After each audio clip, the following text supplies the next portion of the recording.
नमस्ते शरणार्थी, फिर से स्वागत है मेरे चैनल में। बच्चों, पिछले वीडियो में हमने बड़े भाई साहब पाठ के जो दूसरे खंड को हमने अध्ययन किया था। तो उस भाग में जो है वहाँ पर बड़े भाई साहब फेल होने के कारण जो है छोटे भाई पर एक तरह का गर्व वहाँ पर उत्पन्न हो गया था। तो उस गर्व के कारण जो पूरा समय जो है गुल्ली डंडे में ही लगा दिया था। तो इसको देखकर बड़े भाई साहब बहुत सारा लताड़ उन्होंने सुनाई थी।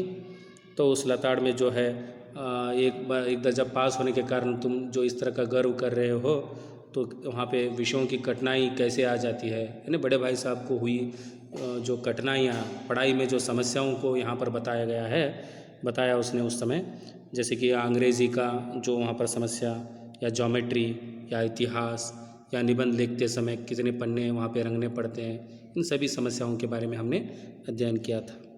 तो अब हम इस वीडियो में इस पाठ का जो तीसरा खंड जो है, जो इस तीसरे खंड के बारे में हम अध्ययन करेंगे। फिर सालाना इम्तिहान हुआ और कुछ ऐसा संयोग हुआ कि मैं फिर पास हुआ और भाई साहब फिर फेल हो गए।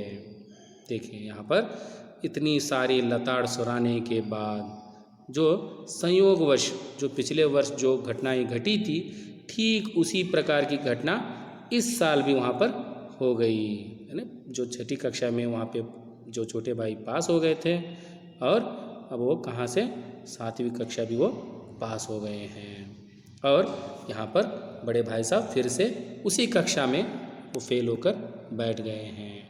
ने बड़े यानी भाई साहब फिर फेल हो गए थे। मैंने बहुत मेहनत नहीं की, पर न जाने कैसे दर्जे में अव्वल आ गया। यानी यहाँ पर जो वो तो दर्जे में हमेशा अव्वल ही आ गया, क्योंकि वो उस दिन का टास्क उस दिन ही वो पूरा किया करता था। ये उसकी एक जो कक्षा में प्रथम आने की एक तरह का जो विचार था।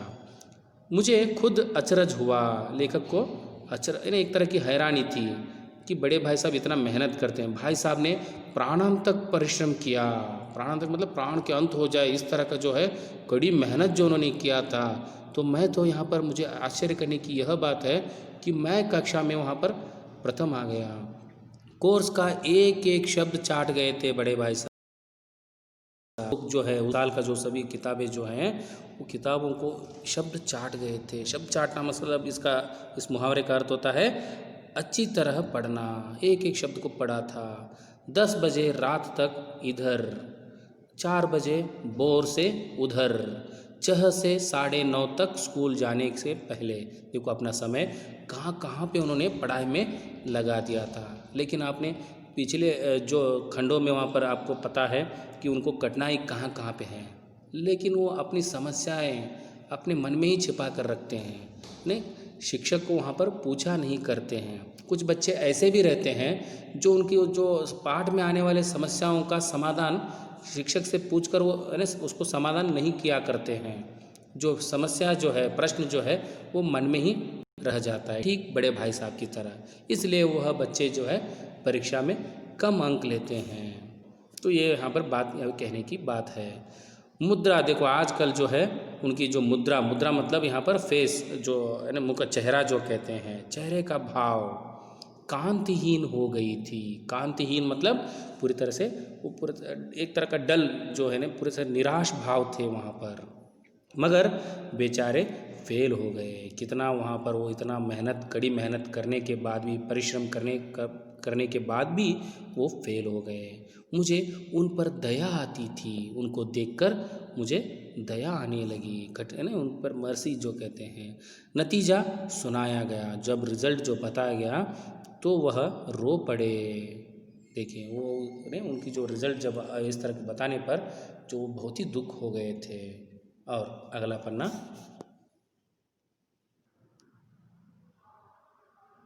मैं भी रोने लगा।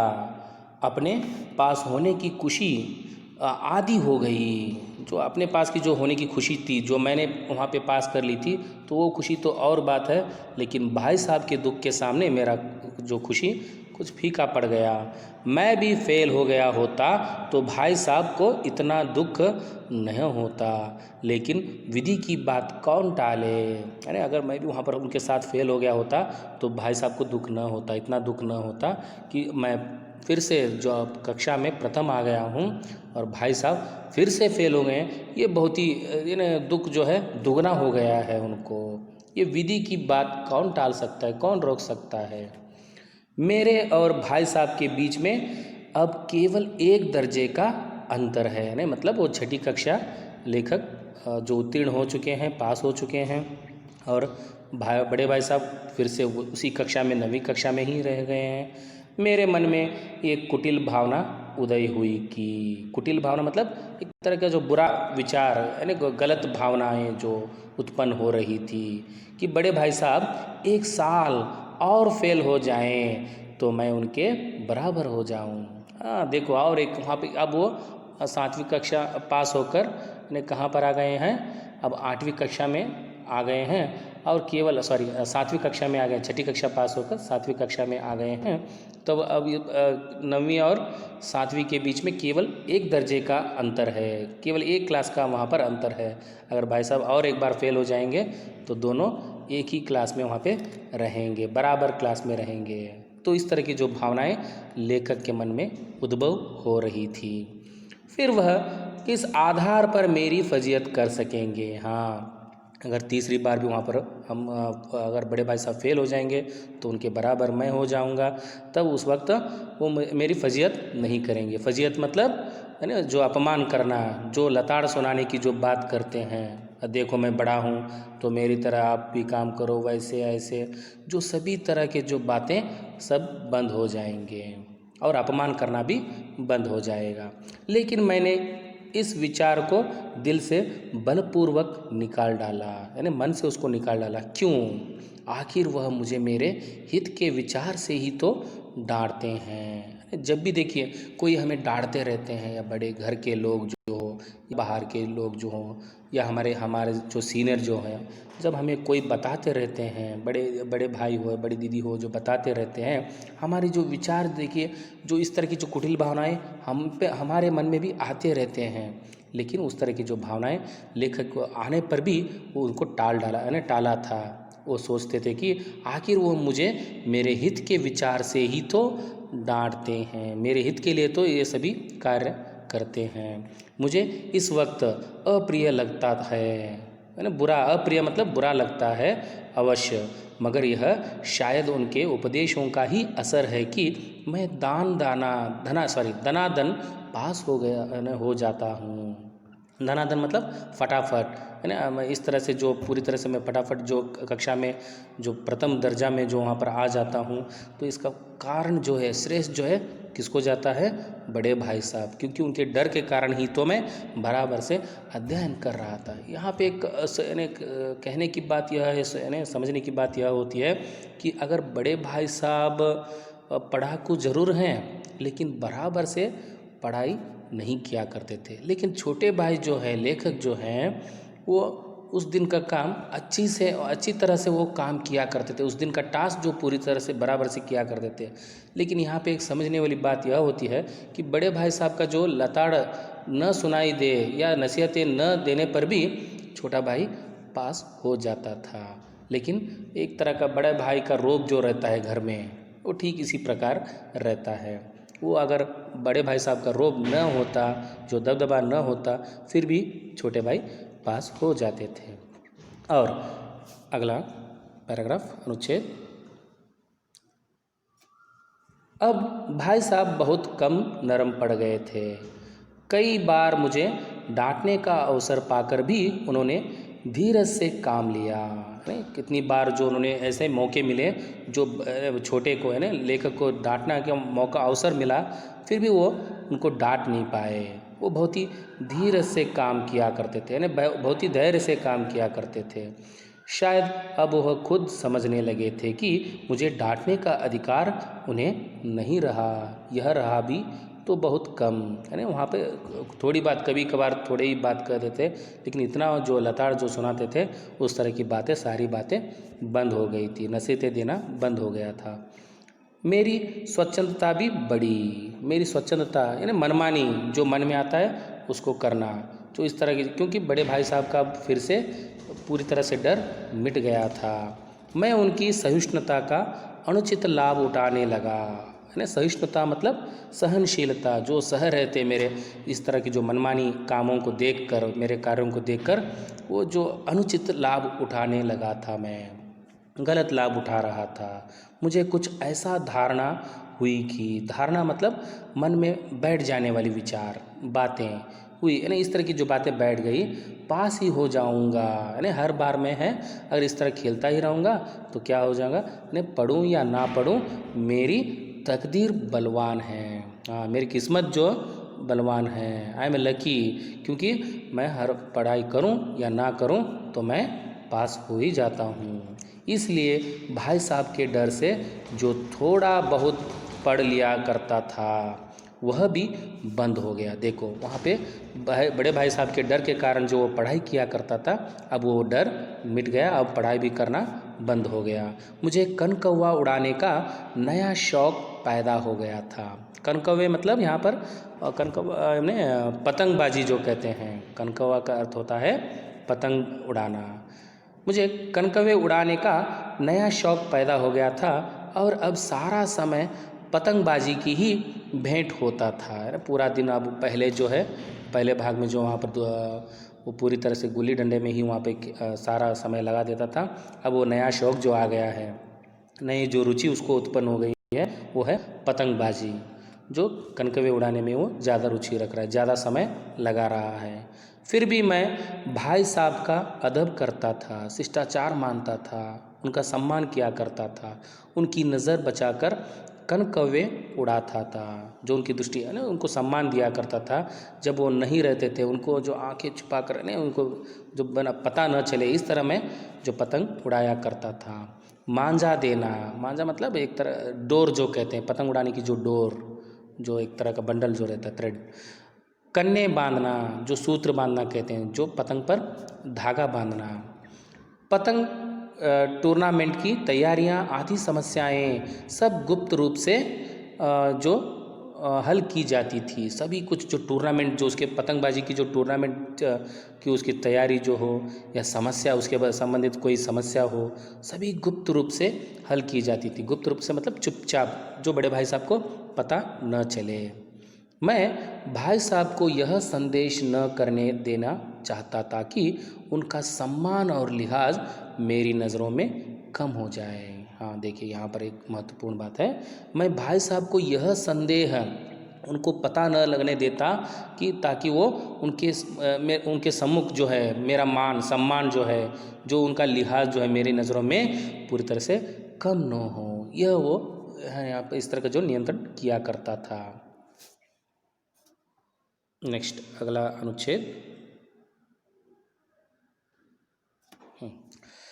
एक दिन संध्या के समय मतलब इवनिंग टाइम, हॉस्टल से दूर मैं एक कनकौवा लूटने बेहताशा दौड़ा जा रहा था। यानी जोर जोर से दौड़ा जाने, बहुत बड़े जोर से दौड़ता जा रहा था। कनकौवा यानी जो पतंग पकड़ते, कटे हुए पतंग को पकड़ने दौड़ रहा था।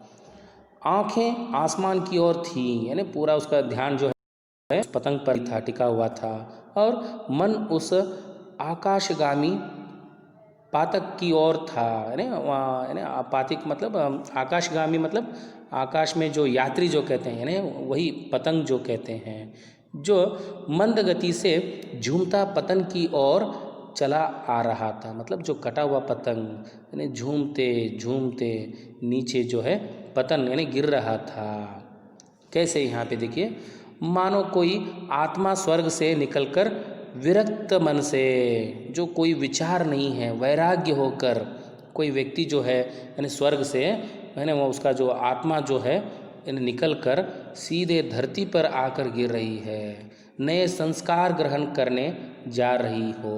यानी कोई विचार या नया कुछ सीखने के लिए, कोई विचार वहाँ पे सीखने के लिए वो नीचे आ रही है। बालकों की पूरी सेना लग गए और झाड़ेदार बांस लिए इनका स्वागत करने को दौड़े आ रही थी। बालकों का जो टोली जो है, समूह जो है, वो सभी झाड़दार यानी बाँस जो है, बाँस को लेकर और उनके आगे पीछे जो उनके सभी टोली जो है घूम रहे थे, उसका स्वागत करने के लिए दौड़े चले जा रहे थे। किसी को अपने आगे पीछे की खबर न थी। कौन जो उसको देखते ही सभी की दृष्टि उस पतंग पर, गिरते पतंग पर ही थी। लोगों को यानी उन बच्चों को कहीं भी उनकी दृष्टि नहीं जा रही थी और वो कहीं देख नहीं रहे थे नीचे क्या है, वहाँ पे आगे कौन वहाँ पे आ रहा है, आसपास क्या वहाँ पर कोई उसको विचार नहीं था। किसी को अपने आगे पीछे का खबर न थी। सभी मानो उस पतंग के साथ ही आकाश में उड़ रहे थे। उसको आकाश के गिरते पतंग को देखकर सब लोग खुश हो रहे थे। जहाँ सब कुछ समतल है, न मोटर कारों हैं, न टॉम न गाड़ियाँ।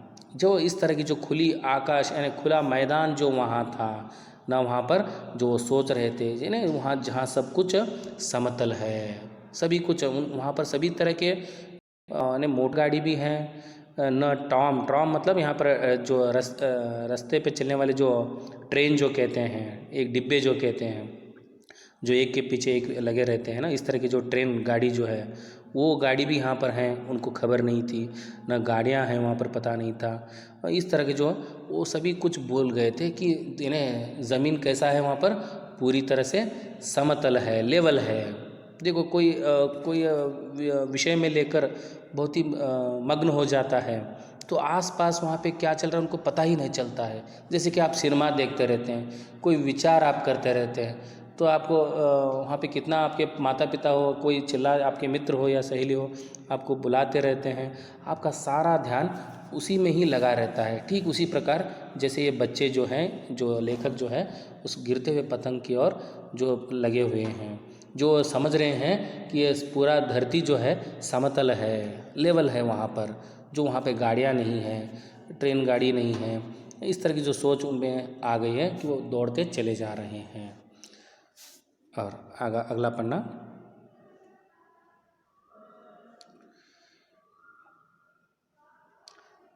सहसा भाई साहब मेरी मुठभेड़ हो गई, यानी सहसा भाई साहब से मेरी मुठभेड़ हो गई। मुठभेड़ मतलब भेंट हो गई, अचानक से वो मिल गए, सामने आ गए।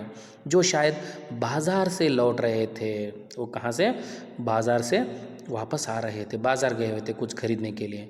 उन्होंने वहीं हाथ पकड़ लिया और उग्र भाव से बोले, क्योंकि जो इस तरह की जो छोटे भाई की जो मनमानी देखकर, यानी मन चाहा उसको यानी इस तरह से खेलते देखकर मैंने बड़े भाई साहब बहुत ही क्रोधित हो गए और वो बोलने लगे, यानी इस तरह उग्र भाव से बोलने लगे, यानी गुस्से से बोलने लगे। इन बाज़ारी लौंडों के साथ धेले के कनकवे लिए, धेले के मतलब यहाँ पर बेकार के जो पतंग उड़ा रहे हो, इन यानी बाज़ारी जो लड़कों के साथ घुल मिलकर तुम खेल रहे हो, तुम्हें शर्म नहीं आती? तुम्हें इसका भी कुछ लिहाज नहीं है कि अब नीची जमात में नहीं हो, अब छोटे कक्षा में आप नहीं हो। जमात मतलब यहाँ पर कक्षा, अब छोटे कक्षा में नहीं।